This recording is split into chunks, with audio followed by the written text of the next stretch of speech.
Assalamualaikum warahmatullahi wabarakatuh. Saya Wan. Hari ini merupakan hari pertama untuk kita buat podcast untuk semboyan ni, Semboyan Warrior. Okey, kita ada pahlawan cilik daripada Semboyan Warrior kat sini, ialah Akish dan Fatih dan juga Kak Diana. Depa ni baru saja selesai lawan pertandingan International Silat Maya Cup 2023. Saya difahamkan bahawa Fatih dapat memenangi pingat emas. Betul Fatih? Betul. Ya. Kali ni Fatih perlawanan tournament yang ketiga, betul? Betul. Perasaan apabila menang kali ni? Betul, saya bersyukur dan bersyukurlah dapat emas. Fatih kalau tadi pukul 4 hingga pukul 7 dan pasal hati-hati tadi ni nak sampai pukul 7. Lepas tu nak kena jaga hati juga. Jadi jangan macam terlalu confident boleh ada, tapi jangan terlalu over lah. Untuk Takif pula, saya difahamkan sebelum ni menang emas juga kan di Piala Jebat. Jadi kali ni dapat pergi ke tahap mana? Tahap suku akhir. Jadi dalam 2 perlawanan tu? 3. Kenapa? Game macam lain lah dengan yang game Aki yang kedua. Macam mana boleh kalah? Cerita sikit, cerita ya. Sebab terlalu overconfident. Overconfident lagi? Itu je? Emosi. Saya tengok perlawanan tu pun Akish Tanglah tu pun nampak macam ada emosi sikit kan. Mungkin akan diperbaiki suatu hari nanti kan. Kita teruskan pula kepada kita punya heroin kita. Okey, heroin kita iaitu Diana. Ya, saya. Diana, macam mana kali ni? Saya sebenarnya saya nak masuk silat ni susah sebenarnya. Susah lah saya cerita. Sebenarnya saya susah lah nak masuk silat ni sebab saya kan macam anak sulung perempuan dan adik-beradik. So macam abi saya ni susah nak bagi, apa yang orang kata, macam bagi setuju lah kelepasan untuk saya main silat ni. Lepas tu bila saya minta, saya pujuk habis saya ni, and dia dapat. Lepas tu first time pula saya dapat main silat ni. Lepas tu terus ke suku akhir. Lepas tu bila macam saya dapat tu, saya bersyukur lah saya dapat. Lepas tu saya cakap dengan habis saya memang nak cuba. Bila kita dah cuba kan, kita dapat kalah dekat skor akhir. So macam kecewa lah sebab kita dah training so hardcore. So macam sangat susah kita training, dah kalah. Itu saya nangis sebab saya tak dapat nak, macam bukan tak dapat nak banggakan lah. Saya rasa saya boleh, tapi skor akhir saya dah kalah. So itu saya sedih lah. Saya sedih sangat. First time lawan kan? First time. Waktu lawan tu, setelah kalah tu, apa yang kau rasa macam perlu perbaiki? Akak perlu perbaiki gunting, jatuhan tu sebenarnya saya tak nak main waktu suka akhir tu sebab saya kan first time. So macam saya sebab saya fikir nak dapat point je. So saya main lah sepak, tumbuk kalau tengok dalam video tu lah. So saya kena perbaiki guntihan, jatuhan, kena perbaiki itulah. Soalan kepada Fatih kita, sebelum masuk gelanggang, memang rasa macam gemuruh ke? Rasa normal ke? Waktu nak masuk lawan tu, dia memang kita akan ada rasa gemuruh sikit. Tapi bila macam kita dah masuk tu, kita dah sepak orang tu, dia rasa macam tak gemuruh lah sangat. Kita sepak orang tu dulu lah. Bukan dah sepak, dah dapat pukul lah macam tu. Macam dah dapat point dengan tu, kita tak akan gemuruh lagi. Waktu Kak Farah itu dia gemuruh, tapi waktu sekarang dah tak ada sangat. Dah tak ada sangat. Normal lah. Apa Akish, macam mana? Ada gemuruh sikit. Kakak kita? Apa? Perasaan gemuruh ada? Oh, masa tu memang ada gemuruh, tapi saya nak cakap lah yang pemain silat seumuran kita orang 3, first kali korang jangan banyak berdiri, jangan banyak main. Kalau kawan korang ajak macam lagi satu hari nak game, korang tahu korang nak lawan silat tu, korang macam kena banyak rehat, jangan banyak main, jangan. Sebab kat situ pun tenaga kita dah habis. Itu korang boleh pancit lah kat situ. Lepas tu korang kena amalkan amalkan surah alam tara kaifa fa'ala rabbuka bi fil tu. Okey. Surah Al-Fil korang akan amalkan. Gemuruh tu masih ada masuk ke langgang. Macam mana Akish boleh uruskan bersilat ni dengan kerja sekolah, perkara-perkara di rumah? Macam mana urus masa tu? Kadang orang nak tahu juga macam mana nak balance antara silat ni dengan sekolah. Kadang ada orang bersilat memanjang kan. Tapi bila sekolah apa orang tak tahu. Adakah Akish macam tu ataupun Akish ada rahsia-rahsia dah? Boleh tak soalan ni pas kepada saya? Boleh? Okey, saya bagi Fatih jawab dulu. Bila Fatah tak nak bagi masa silat dengan belajar tu 50% Fatah buat belajar, 50% silat macam tu. Macam masa Fatah otak satu belah sini, baru otak tu belah sini. Bagi otak 50% silat, 50% sekolah. Selalu training waktu bila? Isnin sampai Sabtu. Akan Isnin sampai Sabtu je. 6 hari. 6 hari. Kakak pun sama? Ya. Saya lebih kurang Al-Fatih, tapi kalau kita orang pagi hingga tengah hari memang untuk sekolah. Lepas tu dalam pukul 4 tu kita orang training sampai pukul 7. Dan hari dia hari Isnin hingga Sabtu. Kalau hari Sabtu tu kan tak ada sekolah kan. So kita orang pagi tu hingga tengah hari kita orang training. Lepas tu balik tu kan dalam petang kan. So kita orang buat kerja rumah semua kat situ lah waktu yang balik daripada training. Tapi kita orang jarang nak ada kerja sekolah lah. Sehari tidur 6 jam. 6 jam. Start tidur tu pukul apa? Paling lambat 12.30. Paling lambat 12.30. Selalunya? Tapi kalau sekolah tidur macam lambat sikit 12 atau 11. Paling lambat lah. Paling lambat. Tapi kalau waktu syuting Sabtu tidur Ahad lambat juga. Sabtu Ahad Jumaat tu memang tidur lambat sikit. Siapakah idola yang menyebabkan ada inspirasi untuk silat ni?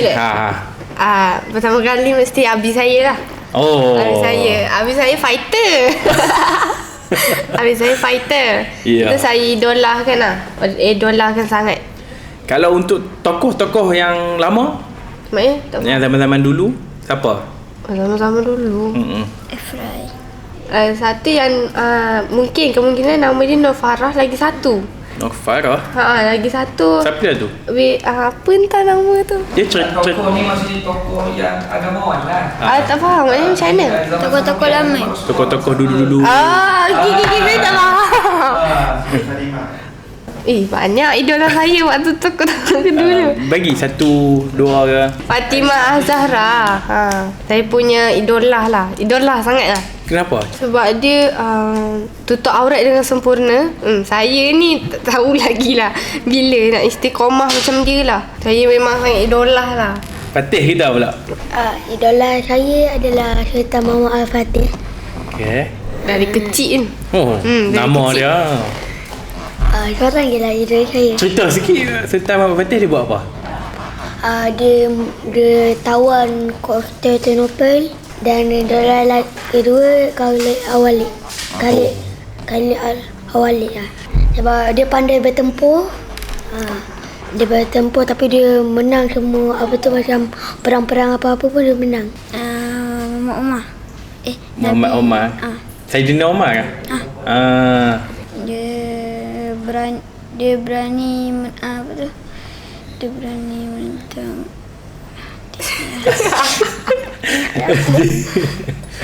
Saidina Umar ni tak silap saya syaitan pun takut dengan dia. Betul. Dia bergarang, berani. Lagi? Nabi Muhammad. Nabi Muhammad tu selalu patutnya nombor 1 kita lah kan. Betul. Idola nombor 1 kita. Siapa guru yang melatih hampa semua ni?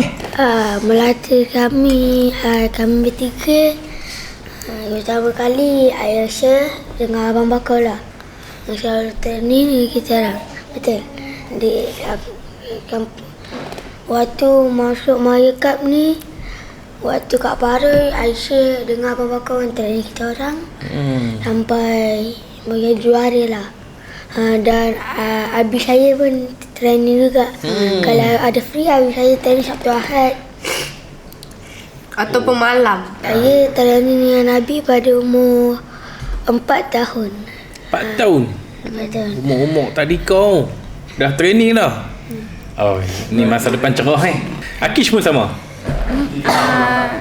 Saya 5. 7.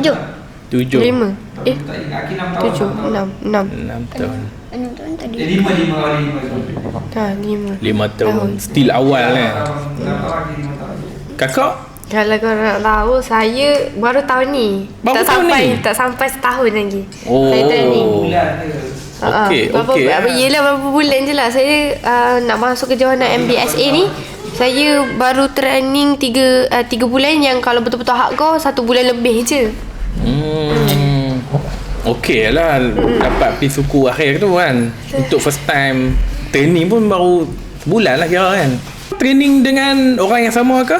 Ya, Bang orang yang Bakar. sama. Abang Bakar, Ayah Syekh dengan Abi saya lah. Abi saya tu free-free macam malam ke, baru kita orang training. Adakah ada beza training depa training kau kan orang perempuan dengan Fatih? Kau ada beza ke sama je training? Sama, tapi ada yang diorang training akak tak ambil jugalah. Maknanya macam tu. Tak cukup masa lah. Maknanya ada orang dah training daripada adik saya yang ni 4 tahun hingga darjah dah besar macam ni dah. Saya baru je masuk. Waktu lawan baru-baru ni sepatutnya akak menang kan? Tapi ada sedikit kekeliruan kat situ. Betul ke? Betul, itu betul. Lagi satu kan kan saya kan menang. Lepas tu first habis saya dah confused lah, saya ni menang ke kalah. Lepas tu bila dah tengok video, bila saya dah habis semua, kita orang tengok video balik, tengok saya menang. Lepas tu nak bagi borang tu tak sempat sebab dah setengah jam baru kita orang nak cakap. So saya tak dapat. Mungkin itu rezeki yang lawan saya ni. Sedih, kecewa lah sebab kita tahu kita menang, tiba-tiba kita tak boleh masuk balik. So kecewa sangat lah. Fatih, ada apa-apa waktu lawan tu, ada apa-apa kekeliruan ke apa ke okey je? Keluhan tu tak ada sangat. Okey je, normal lagi. Tapi dengan final je saya hampir kalah. Tapi kalau Kejar point. Kejar point comeback, saya menang. Final, time final tu lah. Saya hampir kalah. Di time mana yang Fatih boleh rasa macam ish aku nak kalah ni? Point saya tak naik. Saya bagi clear point, lepas tu baru dia naikkan. Tapi kalau waktu saya paksa sikit tu dia jatuh. Kalau dia tak nak naikkan pun. Kish pula. Saya kalah sebab saya emosi. Emosi je. Mungkin boleh buat lebih baik. Ada apa-apa dah nak cakap dekat cikgu-cikgu atau guru-guru yang telah melatih hamba ni? Ucapan Al-Fatih nak terima kasih Abang Bakar Isyid telah melatih Al-Fatih baru hingga ke depan sampai Malaikat, sampai ke Asia. Itu ucapan Al-Fatih saya nak cakap. Terima kasih lah. Terima kasih lah Isyid Abang Bakar saya melatih Al-Fatih hingga dapat juara macam ni. Sebab support Al-Fatih, berikan tumpuan semangat Abang Bakar Isyid. Terima kasih dah melatih Akish sampai Akish boleh juara di Piala Jubat. Lepas tu terima kasih lah dah training Akish. Akak nak cakap terima kasih banyak-banyak dekat Ayah Syekh dengan Abang Bakar untuk training akak.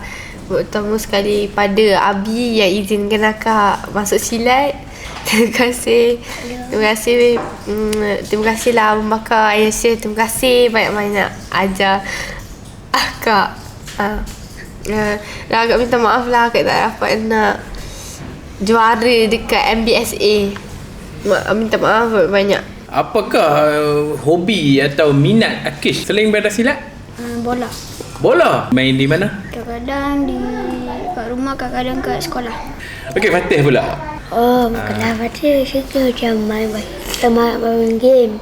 Tapi kalau ada masa juga pergi taman main bola, lari ke, bola tu. Hobi saya memang minat silat. Saya minat silat. Lepas tu hobi saya untuk pemain, untuk dekat sekolah saya main bola jaring, bola tampar. Lepas tu saya pernah wakil sekolah untuk bola jaring. Bola jaring saya pernah wakil sekolah. Lepas tu saya punya hobi itulah pemain lah. Kalau macam dekat rumah tu macam tolong ni lah, main dengan adik-adik je. Lepas tu kalau hari Sabtu Ahad kita orang akan main go-kart. Go-kart kita orang 3 lah dengan keluarga saya sekali. Wakil sekolah bola jaring tu sekarang ni ke ataupun dah tak wakil dah? Sekarang saya tak wakil bola jaring, saya wakil bola tampar. Bola tampar pula? Bola tampar. Nak lain-lain. Kira atlet sekolah lah kira. Saya atlet lumba lari. Lumba lari pun? Dengan tarik tali. Saya atlet. Saya atlet kasar-kasar sikit. Apakah cita-cita? Cita-cita saya nak cita-cita saya macam idola saya, Abi saya lah. Saya nak jadi macam Abi saya. Jadi macam mana tu? Macam kalau boleh saya nak buka lagi besar macam Abi saya ni kan. Abi saya buka sembahyang. So saya nak macam upgrade kan ke. Itulah saya punya. Tolong, mungkin saya akan sambungkan untuk bisnes Abi saya ke. Macam Fatih nak berlakon. Nak jadi macam Abang Iko. Abang Iko West kita ni.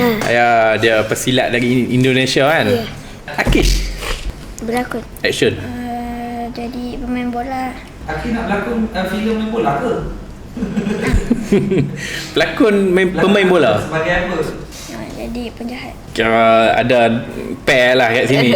Dengan silat ni Fatih kan belajar silat. Fatih boleh nak bawa bawa sampai silat ke mana? ni sampai ke mana? Sampai seluruh dunia kena silat jadi segi pelakon. Walaupun kata taekwondo ada, saya nak bagi lagi atas lagi daripada taekwondo. Karate saya nak bagi silat ni lagi macam Lagi apa tu? besar lah. Lagi besar lagi. Dia nak bagi nak tunjukkan Islam ni kuat. Nak bagi tunjukkan Islam ni sangat kuat dan teguh. Itu je. Tapi kalau orang luar sana tengok perkhidmatan ni lemah, tapi nanti kata nanti dia akan macam apa ya? Dia akan tahulah silat ni tidak selemah itu yang korang fikir. Tak lemah sangat lah. Kalau saya nak bawa silat ni macam sama macam adik saya. Kalau boleh kita orang nak angkat lagi. Kalau boleh seluruh dunia tahu silat ni sangatlah Padu. berkualiti. Silat ni sangatlah berkualiti. Saya nak macam seluruh dunia ni tahu silat ni sangatlah macam besar lah. Sekarang kalau silat ni macam terkenal dekat Indonesia dengan Malaysia je kan.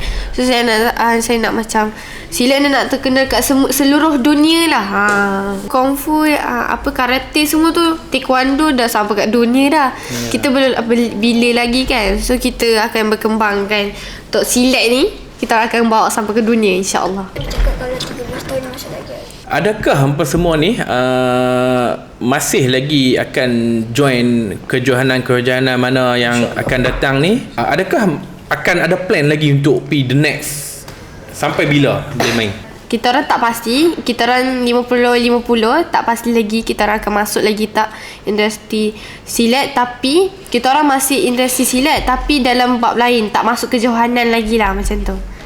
Macam kejohanan paroi tu ke MBSA kita orang tak pasti lagi. Tapi kita orang masih dengan industri silat lah. Masih dengan silat tapi bukan masuk kejohanan. Apa cik? Adakah Fatih pun sama? Kita sama tapi nanti kita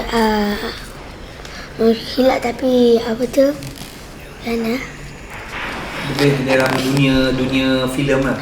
Di dalam dunia filem akan promosikan silat. Macam tu lah. Akish? InsyaAllah tak tahulah masuk lagi ke tak pasti. Okay. Jangan sedih. Jangan sedih. Mungkin boleh beri sedikit pesanan kepada orang-orang di luar sana untuk pesilat-pesilat yang bakal pesilat. Apa pesanan mereka? Apa pesanan kita orang? Ya, apa pesanan? Dan perkongsian lah. Fatih lah. Fatih kan Dapat emas. Ada pesilat atlet silat semua. Kita kena jaga solat. Kalau kita kalah kita kena tu. Kita kena usaha, tawakal macam tu, kita kena doa. Jaga hati kita, jangan sombong lah. kita boleh over, tapi kita jangan terlalu over like confident. Kalau Selawat, Quran. selawat, korang kena baca. Korang kena jaga solat 5 waktu walaupun malas. Satu lagi kalau Al-Quran, kalau korang tak boleh baca Al-Quran pun, korang boleh selawat, korang boleh baca La ilaha illallah semua 3 ke, itu pun dah cukup dah. Atik, kalau Al-Fatih saja Habis nak tanya, kalau Al-Fatih iman hati turun, adakah hati akan tetapkan diri dengan solat dan juga baca Quran? Nak tanya juga tu. Fatih tetapkan dengan Al-Quran dengan solat. Tapi kadang-kadang tertidur sampai terbangun macam terbangun sikit, lewat sikit lah. Tapi pernah tinggal solat tak? Tak. Kenapa Al-Fatih tak nak tinggal solat? Sebab kalau kita tinggal solat, nanti kita macam kalau tinggal solat sekali pun 80,000 tahun kot dalam neraka. Tapi sebab nanti kalau kita tinggal solat, rezeki masuk, tapi itu macam bukan rezeki macam Berkat. berkat lah. Macam istirahat macam tu. Kita tak Maksudnya kalau Akis, Fatih, kakak nakal macam mana pun kita kena mesti kena solat. Betul? Kalau malas, paksa. Kena paksa. Apa sebab kena paksa? Sebab kalau sebab kita kena paksa solat, sebab dengan itu kita dah ganti dengan Allah kot. Macam tu. Kita kena solat, kena kepaksa. Bukan sebab Abi paksa Bukan. Bagus. Okay, Wan. Dan lagi satu, kalau kita tak jaga solat pun kita tak tahu kita punya pencapaian. Mungkin Al-Fatih tak dapat masuk final macam tu lah. Kalau maksudnya tak jaga solat tak masuk final kan? Maksudnya macam belum tentu kita sampai ke atas. Dengan rahmat Allah. Kish, ada nak sampaikan pesanan? Jangan tinggal solat dan jangan tinggal Al-Quran juga. Ilmu jangan tinggal. Kepada Tuan Yusof kita, apakah harapan tentang silatan kita ini dan juga harapan Tuan Yusof sendiri kepada anak-anak yang bersilat ni? Okay, Bismillahirrahmanirrahim. Amma ba'd, terima kasih kepada Wan, saudara MC, merangkap kepada semua dia yang bakal insya-Allah bukan saja handle tim media Sembahyang Malaysia, malah satu hari nanti insya-Allah TV dari meja gelap Sembahyang Malaysia Wan. InsyaAllah. InsyaAllah. Sebenarnya kenapa Wan saya terlibat dalam industri silat? Sebenarnya saya belajar silat ni daripada kecil, daripada ayah saya. Tetapi saya adalah orang yang tidak akan expose benda ni. Kenapa? Kerana saya belajar daripada arwah atuk saya, kita tak boleh bermegah-megah dalam silat ni. Dan atuk saya adalah orang yang satu, dia ada pondok, ahli Quran lah. Tapi saya bukan ahli lah, ahli Quran. Dan arwah nenek saya juga adalah ahli Quran, mengajar Quran. Dua-dua mengajar. Jadi mereka ni telah menetapkan satu pendirian, iaitu dia berbeza tau, orang yang belajar silat tidak ada Quran dalam hidup dia dengan orang yang belajar silat ada Quran. Dia ada Quran dan ditambahkan dengan akhlak yang elok lah. Jadi memang arwah atuk saya ni memang orang yang tak benarkan kita bermegah-megah. Jumpa orang arwah atuk saya ni orang yang sangat lembut dia orang ni lah. Tapi kalau marah terkejut, memang terkejut lah. Jadi kita belajar dari kecil ada ilmu kasih sayang kan. Jadi bila sekarang ni saya lihat silat ni, kenapa saya mula expose? Kerana satu, kerana organisasi kita kan. Sembahyang Malaysia ni dah makin lama Allah Ta'ala telah angkat dan kita tak tahu sama ada istidraj ataupun ujian yang baik. Jadi saya mengharap supaya kita mendapat ujian yang baik kan. Maksudnya Allah berikan ujian yang baik kepada kita untuk mengangkat Sembahyang Malaysia ni. Maksudnya dikala kita terkenal tapi kita memberi manfaat kepada orang lain, walaupun sebahagian kecil ada mungkin kekurangan kita banyak kan. Saya tak tahulah kecil ke besar kan. Jadi bila anak-anak saya ni yang saya latih, contohnya Al-Fatih daripada umur 4 tahun, adik Akis umur 5 tahun, mereka started dengan boxing, bukan dengan silat dia, boxing. Al-Fatih started dengan boxing. Jadi Al-Fatih ni umur 4 tahun dia dah kena tumbuk-tumbuk dah. Akis saya kena lembut sikit, tahulah anak saya seorang ni dia memang sebenarnya Akis ni sangat lembut sebab isteri saya dulu nak anak perempuan. Jadi dapat anak lelaki. Jadi dapat anak lelaki tu yang dia muka pun jambu-jambu perempuan sikit kan. Ada gaya, ada gaya.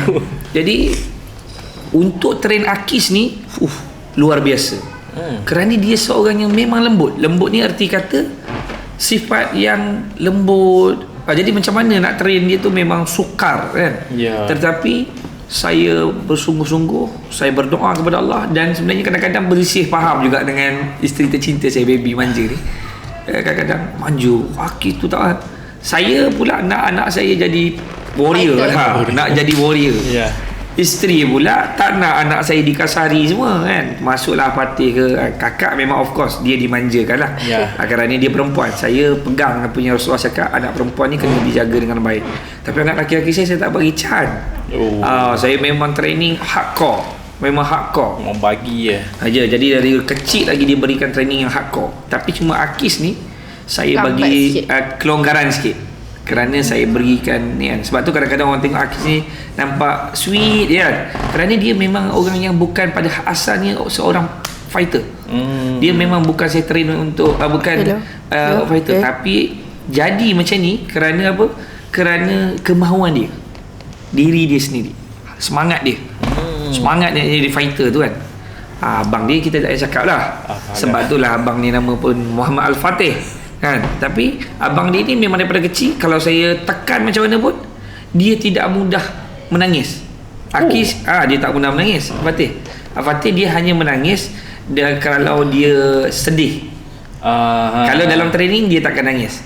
Macam Akis, kalau saya kata Akis, Abi kan cakap macam ni, dia dah boleh menangis dengan air mata. Faham? Jadi tapi dua-dua ni sejuk. Maksudnya sejuk ni lemah, lembut, hatinya diorang lembut. Orang yang suka macam dah lebih kurang orang kata kalau ibu merajuk cepat-cepat pergi minta maaf. Dia macam tu. Orang yang macam tu diorang ni. Anak-anak saya ni walaupun nampak agresif dan sebagainya, kalau mak dia merajuk dia tak tunggu lama. Dia terus minta maaf dalam keadaan menangis, salam, peluk. Dia orang macam tu. Dan itu mungkin training lah.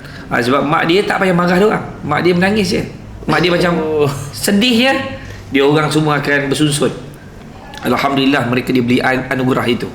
Jadi bila mereka duduk dalam dunia silat ni, saya bukannya hantar Akis, Takif, Fatih, kakak untuk ambil kejuaraan tu, bukan. Sebab tu kena lihat kenapa kita promosi demi promosi tentang kejuaraan-kejuaraan. Sebenarnya saya nak mengangkat silat ini ke martabat yang berbeza.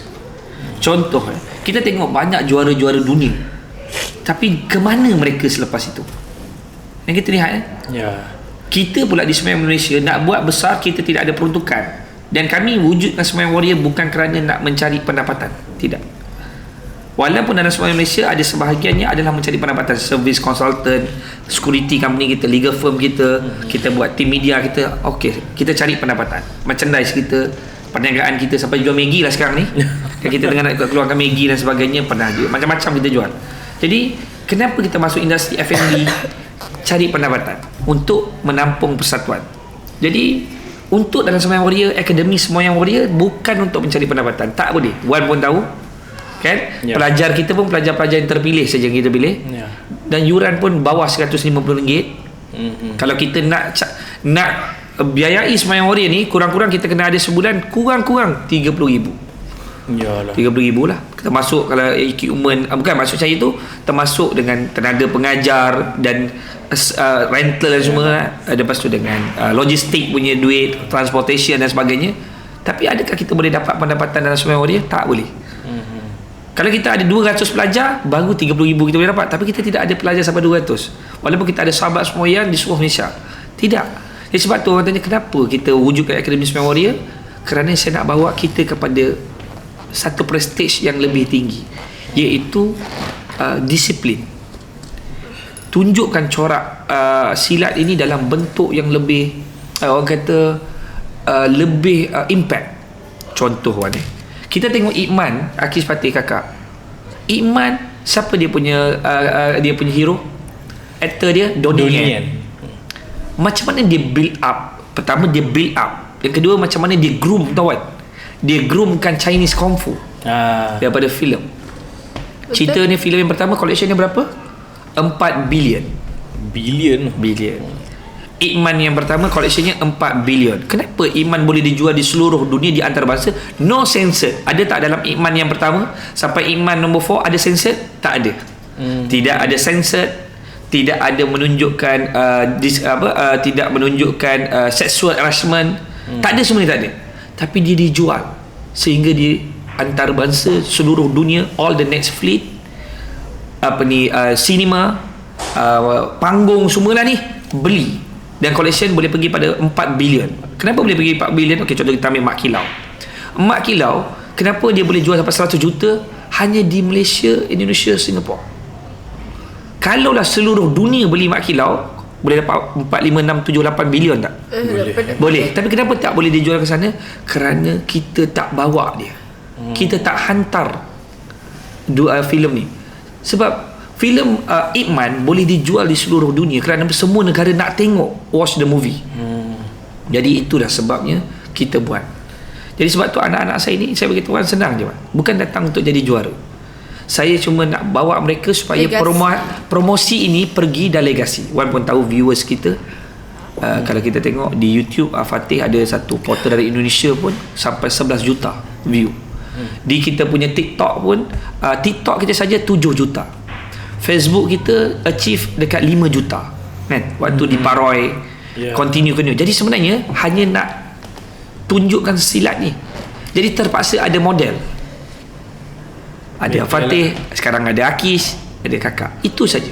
Sebab kalau kita lihat dulu macam mana kita buat Adinda Jufri kita, kan, kita turun promosi dan sebagainya, akhirnya dia mungkin sudah terkenal, tapi dia pergi pada prestige yang lebih tinggi. Sebenarnya itu tujuan dan matlamat kita, nak tunjukkan, bukan nak populariti, bukan nak jadi orang hebat, tak ada. Sebab tu saya cakap dengan Fatih Akis yang kakak, kalau kamu menang dalam kejuaraan adalah kerana hati kamu. Jadi ini yang sebenarnya saya sedang tekankan dalam dunia silat, iaitu saya nakkan penyatuan. Dan penyatuan ini perlu sifat kasih sayang. Jadi bila saya masuk kejuaraan demi kejuaraan, saya tak nak komen. Kita kena tengok macam mana Ip Man boleh dijual di seluruh dunia, kan? Why? Dia bersatu. Walaupun tidak bersatu dalam satu pendapat, tidak ada persamaan dalam satu pandangan, walaupun tidak ada persamaan dalam satu pikiran, tetapi mereka bersatu atas dasar Chinese Kung Fu. Jadi kita, ini yang saya nak bawa mereka ni. Jadi cuma baru-baru ni Takif dan juga kakak yang antara benda dia sangat kecewa lah. Dan Fatih adalah insiden yang berlaku pada malam tu, kan. Tapi apapun kita mengucapkan tahniah, ribuan tahniah kepada penganjur dengan all the wasit juri dan semua KP yang terlibat, kita katakan baguslah semua. Aman. Itu adalah orang kata it's not a theory, that's a practical. Practical exercises yang di mana kita rasa ini perlu supaya anak-anak kecil macam mereka ni rasa minat, kan? Dan saya sebenarnya, Wan, ini boleh jadikan isu sikit. Kerajaan kena tengok benda ni, kena bantu penganjur. Walaupun saya tak kenal siapa penganjur yang buat silat ni. Ni Wan, konten ni dia akan jadi menarik. Masukkan sekali, kan, boleh masuk YouTube semua. Silat duduk di Malaysia di tangga ke berapa, Wan? 23. Siapa antara top 10? Bola, kereta, whatever lah, yang menjadi industri yang memang people pay. People pay for watching, for view, for semualah, tiket, everything. Tapi kenapa silat ni tak begitu? Kerana silat ini kita nampak industri dia tidak boleh pergi jauh kerana kita lihat supporter, dana, supporter, dana dan supporter lah, maksudnya peruntukan dan sokongan. Jadi hari ini kita kena berhenti untuk datang sebagai orang yang merasmikan saja. Contohlah, orang jemput saya, banyak perasmian, tuan tolong tuan, saya rasmi. Okeylah, sebagai orang awam kita pergi apa yang kita mampu bagi. Kalau saya sebagai orang businessman pun mungkin saya tidak mampu berikan lebih banyak. Jadi sebab itu kita lihat hari ini kita akan hilang generasi-generasi silat yang akan datang untuk berjuang. Kerana apa? Saya lihat banyak pertubuhan dan persatuan mereka ini bukan berjuang kerana duit, Wan, dalam silat. Kalau kita sebut silat, mereka tidak berjuang kerana duit. Kerana apa? Kalau kita tengok event yang terbaru, contohlah kita ambil, saya suka sebut Piala Legenda Jebat. Mereka buat di satu stadium yang besar. Kita pasti sewa stadium tertutup besar, Stadium Melati tu paling kurang 60,000 ke 80,000 lah kot. Saya yakin 3 hari kan. 3 hari kan, 60 ke 80,000. Satu tempat yang memang bagi saya eksklusif, sejuk, selesa dan sebagainya lah. Dan kita tengok memang peserta pun happy. Tapi penyertaan baru 1,500 orang. Kali dengan RM40 ke RM50, dia boleh collect dalam RM75,000. Dari mana dia dapat sumber-sumber yang lain untuk menjayakan program tu? Orang kata orang buat anjuran silat ni ada buat duit. Kat mana? Katalah kita ambil yang paling baru, Mayo Cup 2023, 2,000 peserta.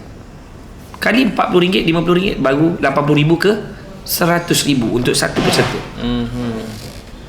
Dewan wasit juri, homestay wasit juri, technical group, bahagian makanan, catering, diorang hanya boleh make money dekat mana? Peserta yang bayar dan jual baju and jual merchandise. Orang rasa dia boleh cover the cost. Saya boleh katakan dia tak cover the cost. Dia hanya dapat nama. Dia hanya dapat promosi nama saja kakak Fatih Haqiz. Jadi sebab itu kita nampak kejujuran dan keterusan semua perjuang-perjuang dalam persatuan silat ni nakkan naikkan silat. Tapi di manakah peruntukan, di manakah sokongan yang mereka boleh dapat? Nak dapat daripada masyarakat, tak boleh masuk percuma. Tak boleh salahkan masyarakat. Masyarakat kata kalau they need to pay, dia orang bayar RM5,000, RM10, RM12, dia orang bayar. Tapi dia orang tak dapat. Bila tak dapat, apa kita nak bantu mereka ni, macam mana kita nak tolong, macam mana? Dan percayalah, generasi yang old school, zaman hebat, orang-orang macam kita punya guru-guru kita akan hilang. Ini generasi ni, generasi Al-Taqif, Al-Fatih dengan kakak. Mereka akan menyambung legasi. Sebab tu yang disebut oleh kakak dalam program podcast sebentar tadi, legacy. Saya always brainstorm dia orang, brainwash dia orang, legacy. Tapi legacy ni, Wan, dia perlukan dana, dia perlukan sokongan, dia perlukan semua ni. Jadi silat kenapa tak boleh pergi dunia? Saya jawab untuk anak-anak saya ni, kerana dana. Sebab tu saya nampak, please, kalau government, kerajaan tengok ni, agensi tengok ni, benda ini perlu dibincangkan di dalam parlimen, di dalam kabinet, tentang peruntukan yang perlu diberikan kepada semua persatuan-persatuan dan penganjur yang buat program silat, supaya mereka cukup untuk dapat cover the cost and ada gaji. Kan? Supaya mereka tak rasa penat. Ni diorang kadang-kadang buat satu event, boleh ke cover cost dengan jual baju? Boleh ke cover cost dengan jual merchandise? Boleh ke cover cost dengan sewa tapak berniaga? Diorang tak ambil money. Ini bukan carnival jom heboh tau, show heboh. Ini bukan. Ini adalah satu program untuk angkat anak-anak kecil ni. Paling tinggi peserta boleh capai pun 2,500. Itu memang kelang kabut. Betul. Tak boleh. Saya rasa dalam 3-4 hari tak boleh habis. Betul. Sebab tu orang limitkan 2,000. Dan yuran penyertaan hanya RM50, RM40. Jadi sebab itu apa yang saya nak rumuskan dalam podcast pada hari ini adalah, pertama, saya nak ucapkan tahniah dulu kepada Muhammad Taqif Mikail, Muhammad Akil Al-Fatih, Nurdiana Rabiatur, kerana kamu telah berjaya buat satu perkara yang di mana bukan semata-mata untuk dapat emas. Bukan. Tetapi mereka datang hari ini untuk bantu silat ini dapat perhatian dunia. Dan di Asia sekarang ni dah mula tengok benda. Sebenarnya benda ni dah boom dekat Asia, tapi tak ada orang bantu untuk tunjukkan kualiti kepada kanak-kanak kecil macam ni. Dan kebanyakan yang jadi pesilat adalah anak-anak guru silat. Okey? Adik-beradik dia pun. Tapi alhamdulillah ketika Al-Fatih di Paroi, budak yang bukan pesilat dah mula belajar silat. Ini yang kita tengah tarik. Tapi kita perlu bantu. Tak boleh kita buat satu kita tak boleh salahkan penganjur. Kita tak boleh salahkan penganjur tentang kalau tempat dia buat tak selesa. Sebab itu kemampuan dia. Jadi kerajaan tolong bantu supaya prestige silat ini berada di tahap yang tertinggi.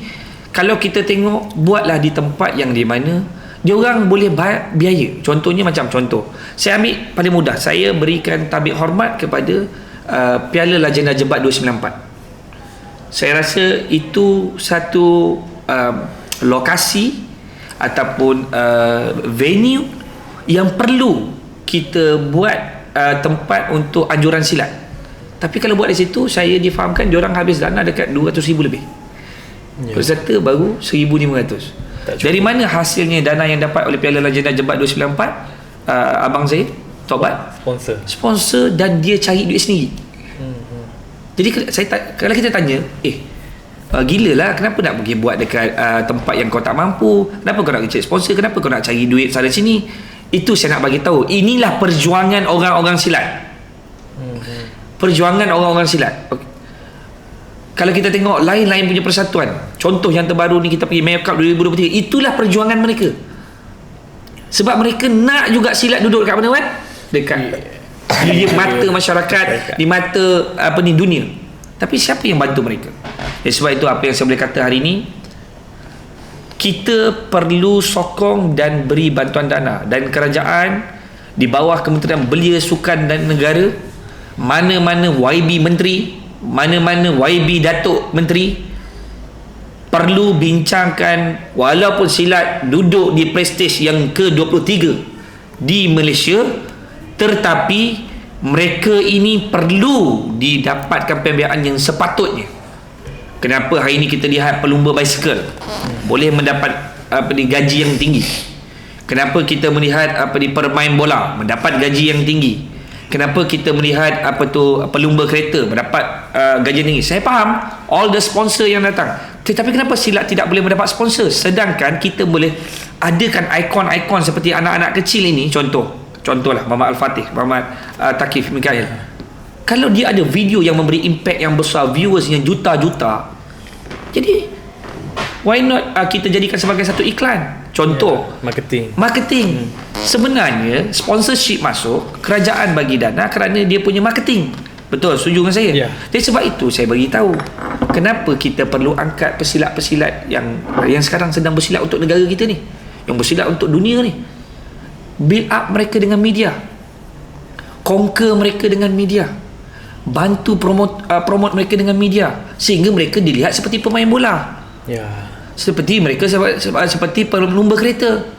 Kita tak kenal Valentino Rossi, tapi kenapa kenal Valentino Rossi? Sebab kita watching the TV, sebab kita tengok dari media sosial.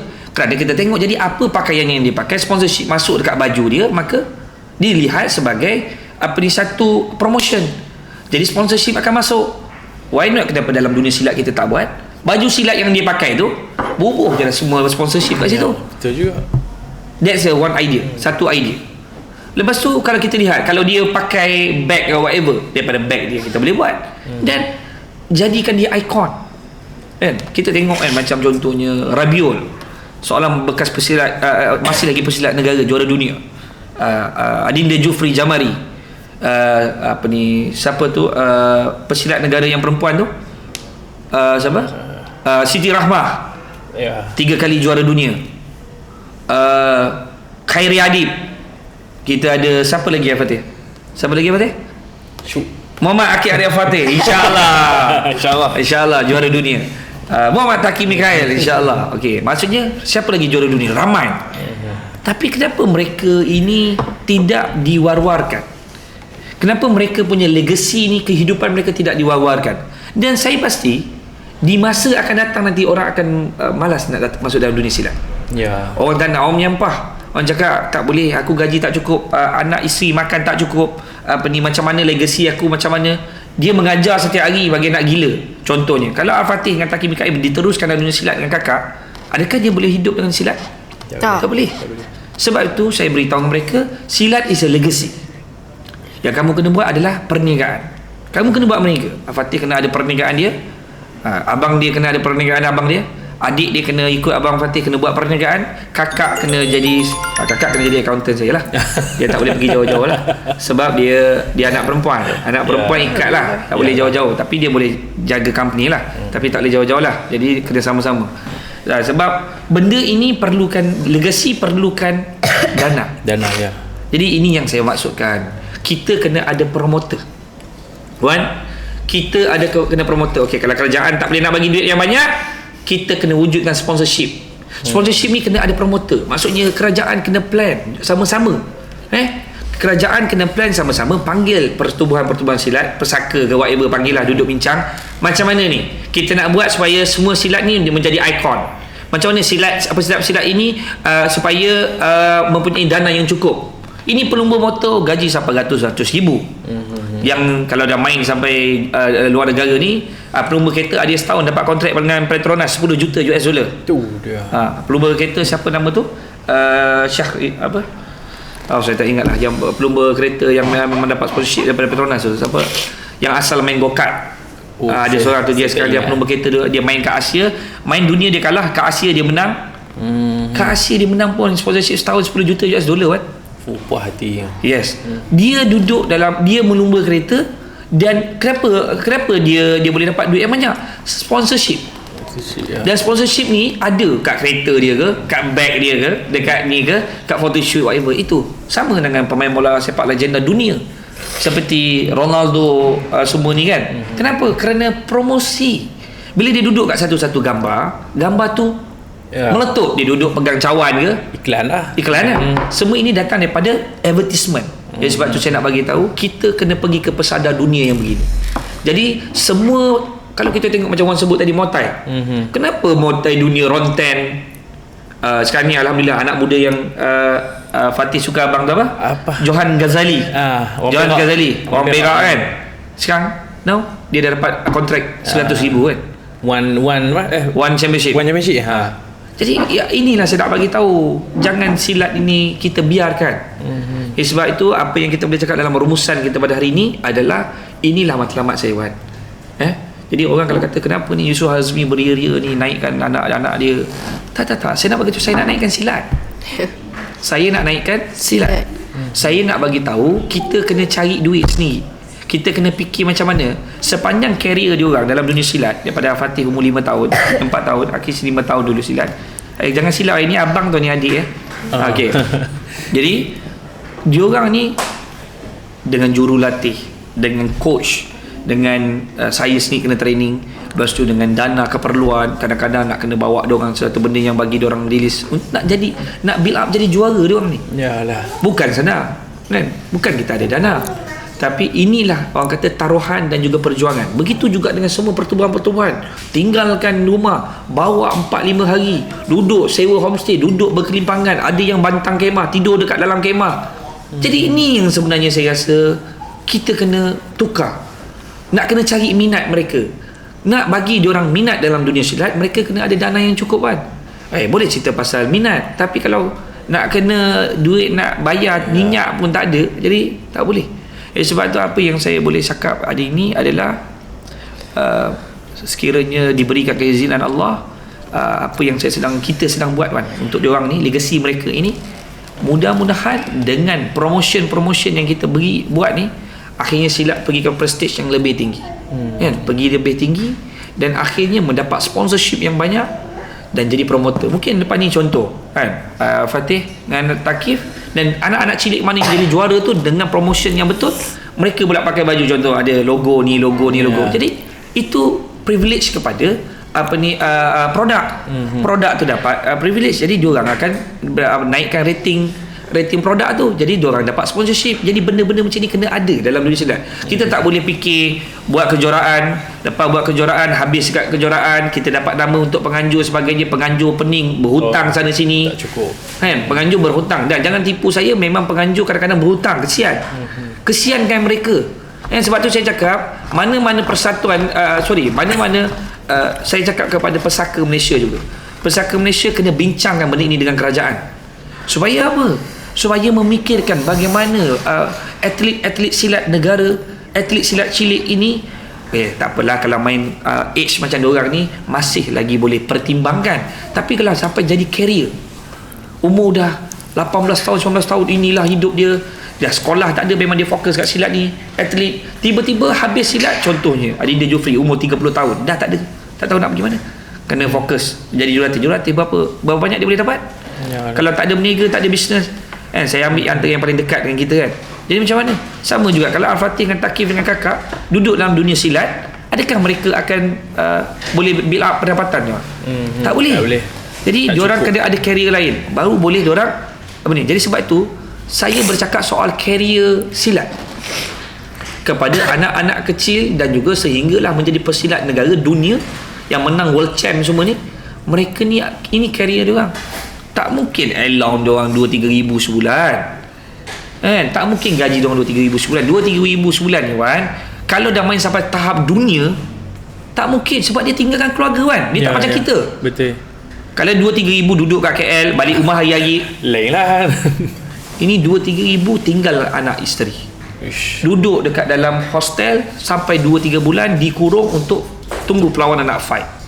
Adakah dia berbaloi? Oh, kalau menang baru boleh dapat duit 70,000, 80,000 yang saya dengar tu. Yalah. Dan saya difaham pun 70, 80,000 kadang-kadang bukan keluar hari ni. Lambat. Berapa bulan? Oh. Bukan menang tu dapat. Sebab itu saya rasa jangan tinggalkan dan jauhkan minat orang dalam silat. Sebab itu saya berada di sini, saya nak bagi tahu kepada semua pertubuhan-pertubuhan, persatuan-persatuan silat, mana-mana pertubuhan yang ada di dalam Malaysia ini. Saya masuk dalam sini untuk mengangkat anda semua, untuk nak bantu awak semua. Saya nak sokong awak semua. Saya nak naikkan dunia silat ini supaya dunia silat ini mendapat tempat di mata dunia, sehingga menjadi tempat untuk berada dalam labeling mana-mana produk yang ada dalam negara kita, Malaysia ataupun Asia Tenggara, dan juga sehingga kita mendapat advertisement di seluruh dunia. Orang tengok kenapa Khabib Khabib boleh jadi hebat, boleh jadi berjaya, kerana dia career dia tidak diganggu dari sudut kewangan. Mula-mula biasa, Yalah. tapi bila dah jadi juara, dia dah ada career, dah ada salary. Jadi gaji itu perlu dipertimbangkan kepada atlet-atlet silat di seluruh di negara kita. Jadi jangan letakkan career silat ni di prestige yang ke-23 dan letakkan dia gaji yang sangat sedikit. Jadi sebab itu mudah-mudahan Fatih, Thaqif, kakak, tahniah Wan, apa yang saya sampaikan ini, saya harap didengari oleh mereka-mereka yang terlibat, khusus kepada Kementerian Belia Sukan Negara dan juga kepada semua persatuan pertubuhan silat yang ada dalam negara kita, dan tidak lupa dan kepada yang utama kepada Pesaka Malaysia, supaya membincangkan perkara ini, bagaimana kita boleh duduk bersama membincangkan, membangunkan, menaik tarafkan silat ini supaya mereka mendapat duit yang cukup untuk dalam kehidupan mereka. Kita tak boleh untung satu pihak, semua kena untung. Kita kena pastikan venue tu tempat yang selesa. Kita kena fikirkan benda ni semua. Jangan kalau World Champ saja tempat ada aircon. Ya. Tak World Champ tak ada aircon, contohnya. Tak mungkin. Tapi alhamdulillah saya pergi ke Mayo Cup, pergi ke Piala Legenda Jebat, memang paling, bagi saya Piala Legenda Jebat is the best lah. Aircon sejuk. Aircon sejuk dan selesa. Ya. Budak tak tepu, budak tidak baring-baring dekat lantai, bawa kemah dan sebagainya. Betul. Jadi tempat itu, kalau tempat itu persatuan silat tak mungkin dia boleh bantu, dia boleh biaya. Jadi itulah tanggungjawab kerajaan. Tak apa, ini venue aku sponsor. Mungkin kerajaan sekurang-kurangnya tempat itu disponsor oleh kerajaan. Kalau kerajaan mempunyai tempat, maka itu diberikan percuma kepada penganjur. Itu pandangan saya. Sebab semua ini di bawah PBT, Majlis Bandaraya. Majlis Bandaraya, Majlis Pemandaran, semua. Jadi sebab itu di bawah KPK, di bawah kementerian, perlu semua kementerian, khusus kepada Kementerian Belia Sukan Negara, berbincanglah dengan PBT, Majlis Bandaraya, untuk memikirkan bagaimana nasib-nasib atlet-atlet negara ini. Ini pandangan saya. Itu saja. Wan, saya serahkan balik. Saya minta maaf juga kalau ada keterlanjuran. Saya cakap just santai. Itu saja. Apa yang kami harap ni, supaya suatu hari nanti pihak-pihak sana boleh beri perhatian lebih lah. Okey, saya akhiri podcast kita hari ini dengan bacaan doa daripada Fatih kita. Fatih, baca doa. Baca doa penutup. A'udzubillahi minasyaitonir rajim. Bismillahirrahmanirrahim. Allahumma atina bil mawqatina khatma wa laqad qulubana ba'da hadana wa lana min ladunka indaka wahhab.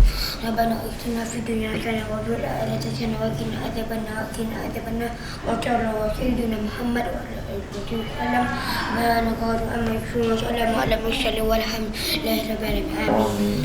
Tunjuk, buat sikit gol, Tunjuk sikit medal kita. Fatih, tunjuk dua lah.